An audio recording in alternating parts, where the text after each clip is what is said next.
Are you talking about the entrepreneurship on Instagram with the Rolls Royce in the background and the private jet? That is not what I'm talking about. I'm talking about 18-hour days. Right. All right? I'm talking about 7 days a week. I'm talking about rarely getting to see your kids because the picture on the minds of people when you speak about an entrepreneur or entrepreneurship is, you know, big house, Yes. 5 to 6 cars, Yes. you know, luxurious lifestyle. Mm-hmm. Yeah. A night in the Hamptons, maybe. Right. All right.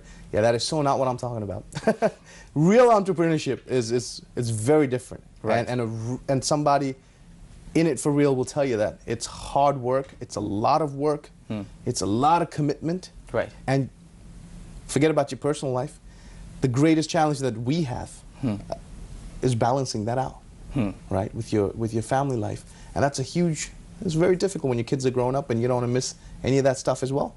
I'm not saying make every recital, right? Not every piano recital, you don't need to be there for everything and every carnival, but you got to make that time for your family as well. That's really important. But when you're going into entrepreneurship, you got to go, forget this glamorous stuff.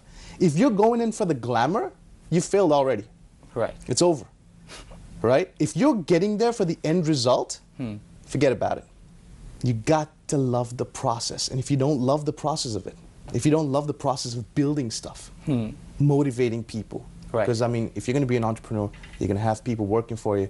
You got to keep them highly motivated. You got to talk to them. You got to connect with them on a deeper level. It's not just about here's your salary, do this work, right? If you want to build a great team, I mean, it takes certain leadership skills to do that. And if you don't enjoy that stuff, you've lost. Forget about it.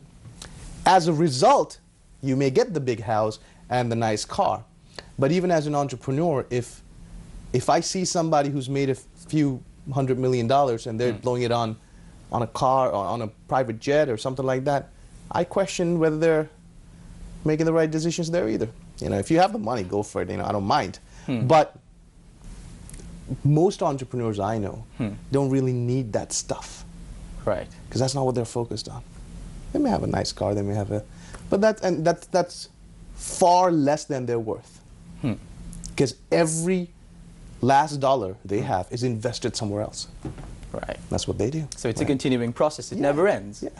So it's a little different from what you see on Instagram and Facebook and social media nowadays. But that should never be the goal of why you're going into business.